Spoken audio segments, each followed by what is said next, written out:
Hello YouTubers. Well, I guess that's a word. This is my new, door's going to close. This is my new Exmark Pioneer. I'm going to pull it out in a minute. But what I wanted to do is show you, I figured before I move it while it's cold, give you an idea how it runs. I don't know if you can see it on here. I have, yep, there you go, 5.1 hours. I've only cut grass with this twice. They basically uncrated it for me at the dealer. Started it up, let it run in for a little bit. When I had about 1 hour on it when I took it out of their parking lot from them just basically doing a run in on it.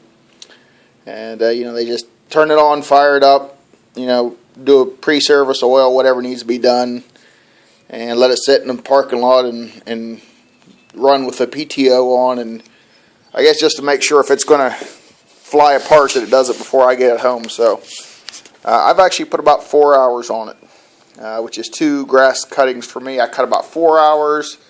It takes a little less than 2 hours to cut. So, of course they advertise 4 acres per hour in their, advertisement for it, but realistically I don't know where you would cut. At least where I live, and it's hilly and there's some trees, and I don't know if anybody could cut at full speed on this thing. It's supposed to be 9 miles an hour, and cutting, especially going downhill or you can't take turns at 9 miles an hour. You just, trust me, you'd just slide everywhere and tear everything up. But yeah, if you get a flat spot where you can run it, yeah, you can run it and it will cut full speed and it doesn't miss any grass or anything. So let me go ahead and get this started up here. I'm a little disappointed. They don't. Maybe everybody does, but I'm surprised they don't use a real security type key instead of just the standard old lawnmower key you can buy anywhere in the store.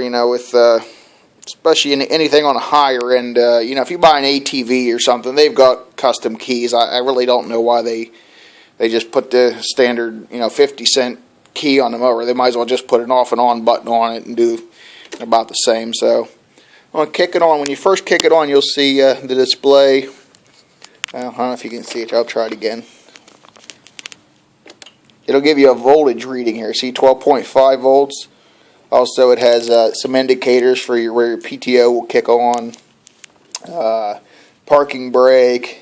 I'm guessing the N is neutral position, which is probably with your controls in the outward. And then there's a seat switch. And I don't know if you can see it here, but their little arrows mean that they're activated. So right now the PTO is off. The thing, and then of course the seat switch is the only one that doesn't have an indicator because I'm not sitting on the machine.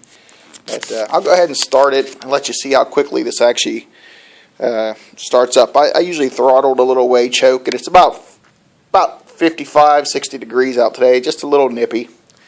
But I'm going to go ahead and hit this bump starter on this.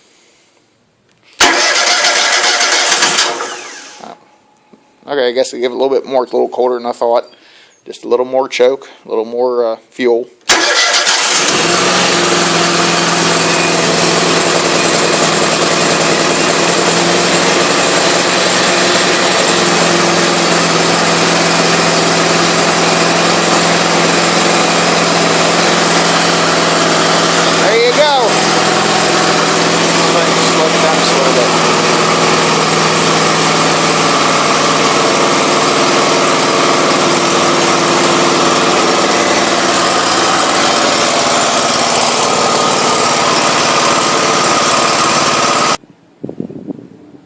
Alright, I just pulled out here in the yard, so hopefully you can get a better view here.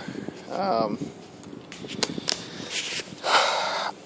saw some videos on YouTube. Most of them, 1 or 2 of them was alright. Another guy, on some of them, they were in the garage, it was dark, you couldn't see much. But really, you haven't seen a whole lot of reviews on these machines. And it made me just a little leery buying it. I'm one of those guys that likes to see a video on everything, and I will search for days, or an investment this big. I'll be online for weeks reading every little detail and doing a comparison of different makes and models and features. And this is what I've come up with. This is what I bought. I actually wasn't intending to buy this particular machine. I went to a dealer looking at a used piece of equipment, and you know, it was a little bigger model. It was a Snapper 200, Snapper Pro, I should say, 200 XT. And it was a nice looking machine. It was a demo that was out of warranty, and you know, my big concern, I got a very busy schedule. I don't have time to do any maintenance or repair work on anything, so I ended up buying this instead. And from what I can tell, it looks like a very good machine. I want to show you these. This is something that I don't see where. These are just easy removal. They literally just snap off. It gives you access to your pulleys, your belt. Let me see. Go around here. This is your pedal to lift and lower your deck. I'm a little disappointed. I found out that even some of the bad boys have it's either electric or hydraulic deck lifting and lowering. And you know, on one hand, it's just something else to break. Making everything manuals, just, you know, the old KISS, keep it simple, stupid. But, you know, this is a pretty nice machine, and it's got a few features missing that I kind of wish it had put on it. I don't know. I'll show you over here. This is kind of willy-nilly the way I'm doing this, but I didn't really script this out. No fuel gauge. You know, even some really crap machines come with fuel gauges. This one didn't. What it does have, though, is a really nice big fuel place here where you can fill it up. Your fuel caps are really big. It's you know, that's nice. The way they placed it on the side, I'm not sure why. Somebody said, well, you know, the guys that put these on trailers and fuel them on a trailer, it's easier just to reach on the side and fuel it. Yeah, I guess so. But it seems like there's a fair amount of wasted space that you can't fill it, of course, above where the neck starts. And I mean, I realize there's supposed to be expansion room in a fuel tank, but that just seems a little excessive. The pick of the turf tires on here, I guess they do pretty well. They seem to hold pretty well, good traction. Before I get too far off track, there's something I do want to tell you about this. And I have not seen an actual video review on this model. This is the Pioneer CS series, and if you didn't see it at the beginning, it's the 60-inch.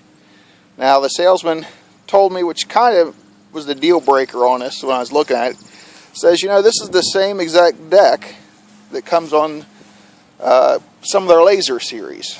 Now, the Exmark Laser series is, of course, the you know, much bigger, more heavy-duty commercial type machine. It's you know, probably a step up from where this is. I bought this for you know, residential use. I got 4 acres. You can see I bought it at the dealer here. Give them a little heads up. The expert salespeople there, they're just wonderful. The guy stood out in the rain for like an hour and a half in the pouring rain with me, looking at various models. And when I said I'd like to try this one, he said no problem. He grabbed the keys and pulled it out and said take it for a drive and let me run it around. And just real friendly staff. But one of the things I wanted to say, this is the 60-inch version of this tractor.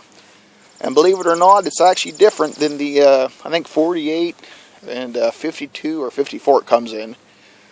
With the 60-inch, not only do you get the bigger deck that comes on a Laser, you get 23-inch rear wheels, which, I don't know, maybe you know, maybe just to raise the whole machine up a little bit, give it a little more ground clearance, so you can put a deeper deck on it. Maybe that's the reasoning.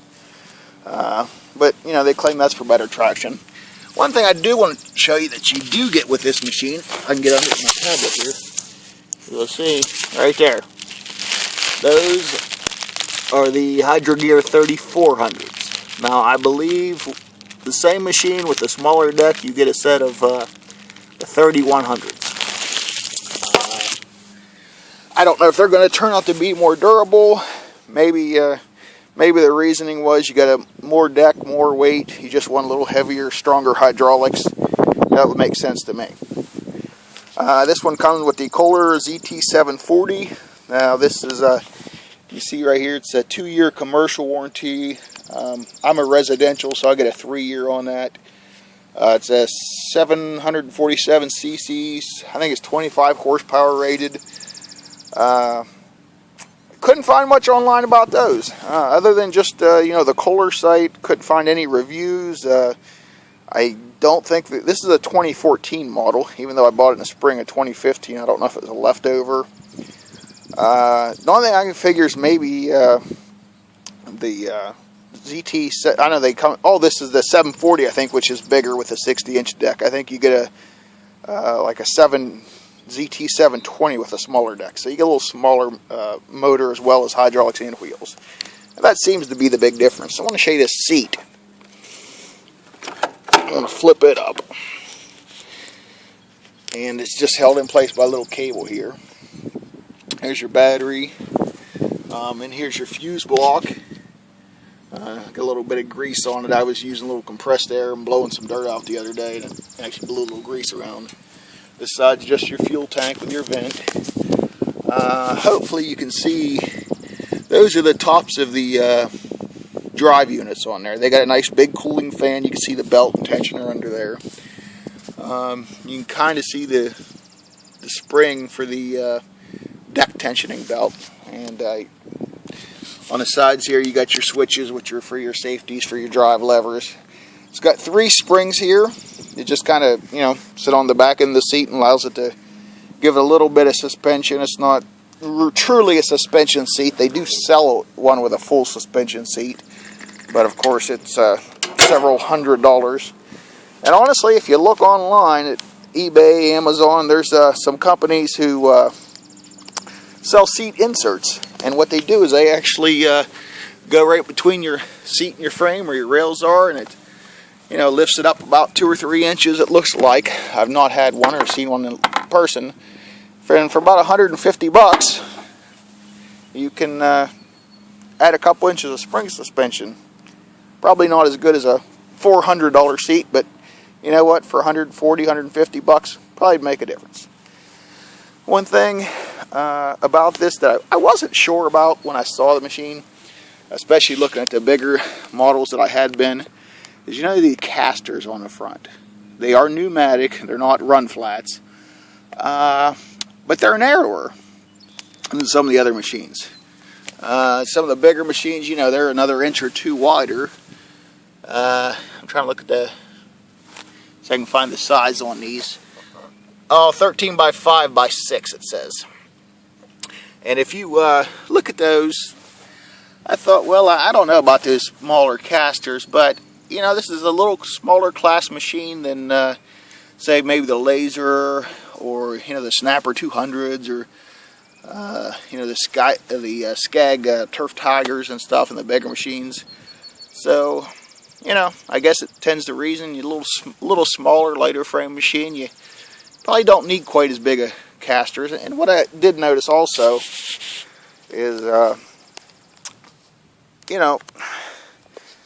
I read online, they said, well, if you look at these, they're smaller, they're very rounded, and they tend to turn easier, and they do a little less scuffing of your lawn.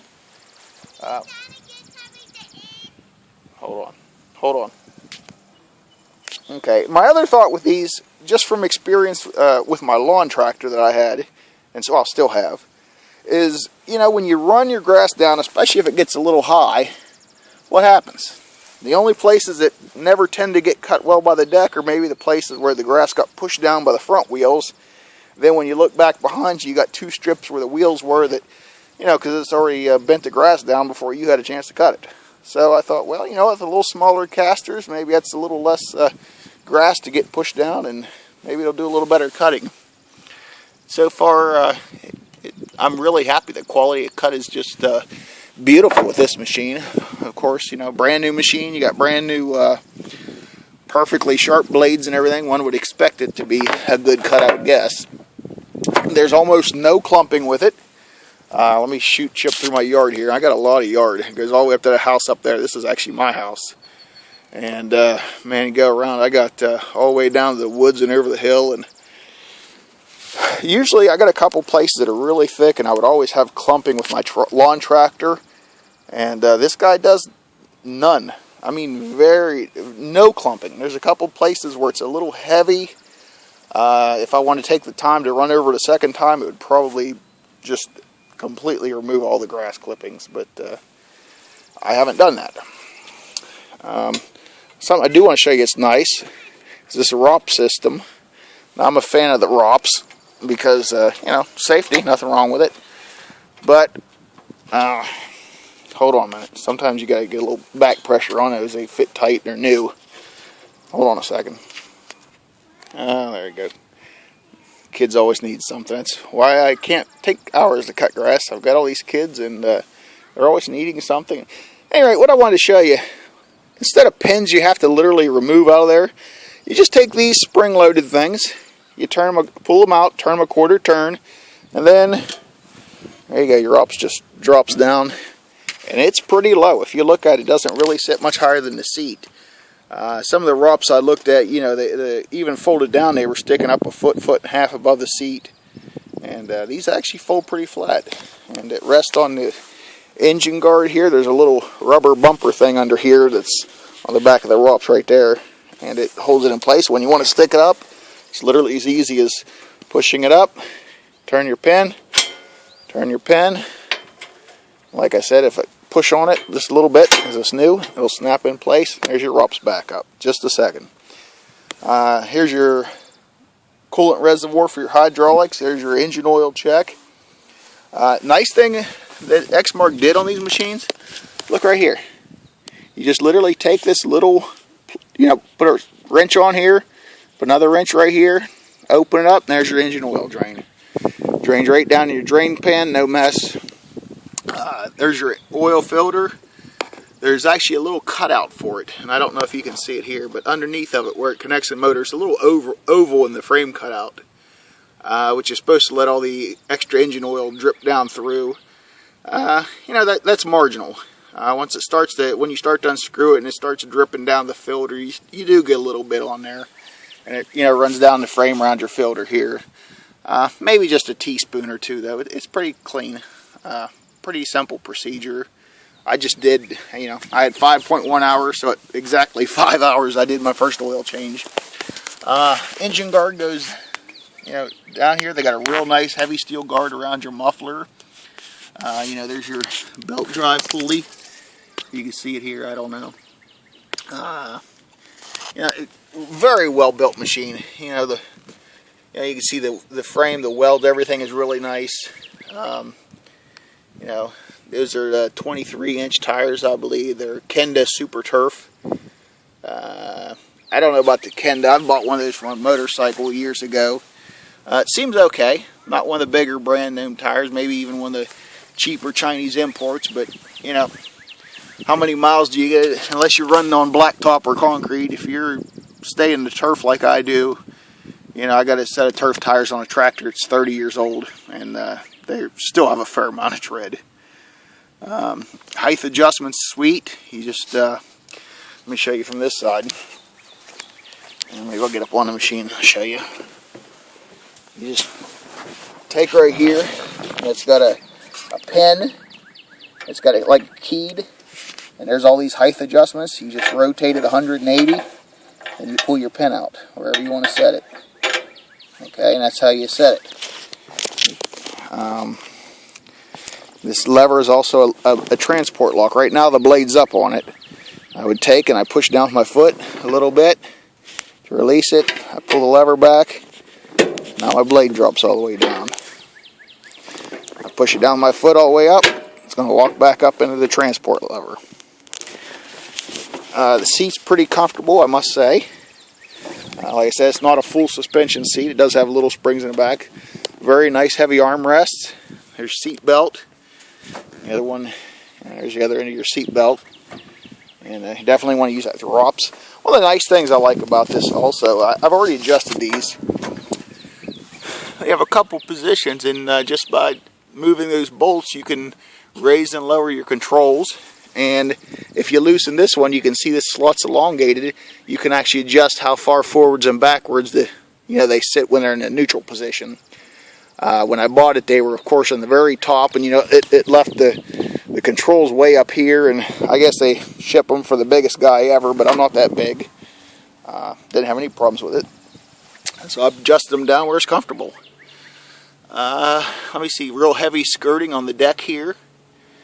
There are, 4 anti-scalping rollers in the front, and if you look, they do have adjustment holes, and each one of those there's a recommended position for, different cutting heights.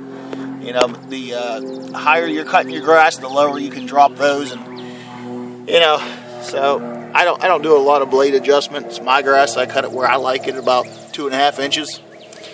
But in a commercial setting, it might be a little pain if you had to move it, but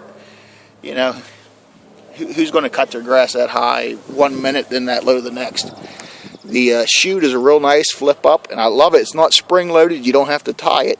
You can actually just flip it all the way over. There's a little stop screw here that will hold it to rest on. You flip it up out of the way.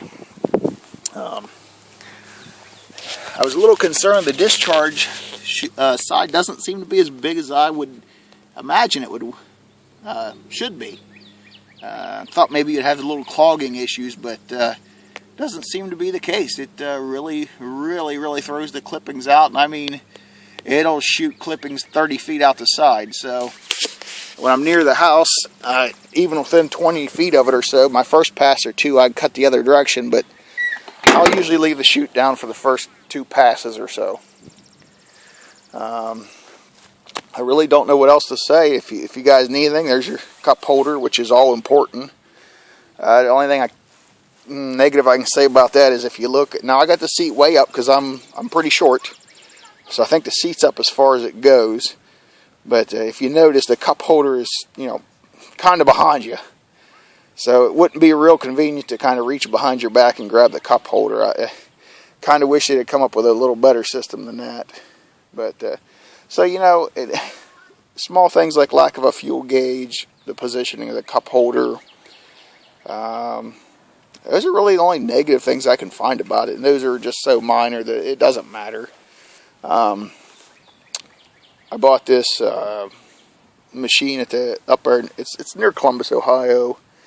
I think the sticker price is around $7,000. They had I think $400 or $500 off, and of course by the time you add sales tax back in, put it right about back where the original price was. So basically I just, their sale price just basically, was kind of like eliminating tax on it, but it ends up back at the same price. So it's a little more than I wanted to spend. Like I said, I'd looked at a used machine, but I can't complain. This is beautiful. It cuts great. Nice suspended deck. I don't know what else you guys might want to see. There's your deck system. There's just a rod that goes to an arm on the other side. It connects to the height, and there's a similar one for the back end. It's down here you can see your parking brake linkage. It's kind of neat. They got a little springs here on the bottom of the tank. I'm not sure if that's just not sure what the exact purpose is, whether it gives a little rigidity or lack of rigidity, I should say, or whether that's their idea of using a lock washer type system. But you can see your orange handle right here in the middle for your seat adjustment, and of course that's the parking brake. The scalping rollers are nice and rounded. I have a buddy has a similar zero turn, but the anti-scalping rollers are basically squared with just a little taper on the edge of them, and he says when he makes a hard turn, if you're not careful, that if they happen to be hitting the ground while you make your turn, that it actually will mar the grass a little bit. But so this nearly spherical shape, I'm sure is designed to minimize that. And of course you always have a spot where you may hit your rollers, but generally you'll have them up adjusted, so it won't matter. Last thing, I just happen to think while I'm looking at this, there's no grease fittings. None on the casters. There's none on the spindles. They actually have a cutout in the guard where it looks like you could, maybe these guards are used on different models. But there's 2 grease points on this whole machine. I'm not going to show you, but there's one.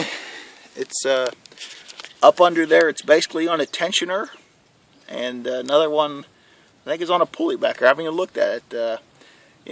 So you got to shoot grease in it 2 places once a season, and that should be about it. So I was a little hesitant about that as well. I'm normally a man that likes to be able to grease and do maintenance, and you know, I'm kind of old school. That's what my dad taught me, you know, you keep grease in it and this and that. But the sales guy tells me, he says, well, you know, I got guys that won't touch anything that's greaseless like this. They don't want it. And he said, I have other guys that love it because if you're doing it for a living and this machine's making you money, the machine isn't making money when you're greasing it. It's only making money when it's cutting. And the other half of it is, if you've got guys you're working for, it's not their equipment, they're not going to be greasing it either. They're going to tell you they did, but they're not actually going to be doing it. So, you know, maybe you're better off with a machine that's sealed up, and if you're paying some people that may not be taking care of it like it's their equipment, then, you know, they're not doing the maintenance either. They're going to jump on it and get the day over with, and they're not going to spend the first 20 minutes of every day greasing, or, you know, every week or every day or however it's recommended. They're not going to want to spend that time doing maintenance. I did a lot of reading on various sites online about Exmark's sealed deck bearings, and you know, you always get 1 or 2 people that say, "Oh, you know, these things failed prematurely." But you know, I've got so many people that have wrote and said, "Oh no, I've got this on a laser and these aluminum maintenance-free spindles, and they've got 800 or 1,000 hours on them. I've never had one go bad." And so, you know, you always have somebody that gets a lemon, but seems to be a lot of people who love them. You know, hey, as long as you can keep them sealed and keep the grease in, you're going to get a lot of lifetime. You know, I'm figuring I'm probably going to put 40 or 50 hours a season on this for me. So, you know, if I get 600 or 800 hours on the thing, I don't really care. You know, not sound that way, but I don't use it every day. And for what little bit, if I can get 800 hours on a machine that gets used 40 hours a year, you know, use the whiz, that's 20 years. So, and if not, I think it's if I remember properly, it's like $100 a spindle. You know, $300 to redo the deck. You know, big deal on a 7,000 machine. You know, by that time, this machine will be, you know, a replacement cost on it, I should say, of a similar machine. Another 20 years will probably be $20,000. So if I can spend, you know, $400 in lieu of a $20,000 machine in another 20 years, then that's fine. So, well, I got to wrap it up. I got stuff to do with my kids and YouTube. Thank you for your time. I hope you enjoyed this. If you have any questions or would like to see a little more, when I get another person to run camera, maybe I'll do a demo of it actually cutting and running. I'm just by myself except for my little kids today. So when it's nice, maybe I'll get one of the bigger kids or my wife or somebody to video this machine in action. But thank you and have a great day.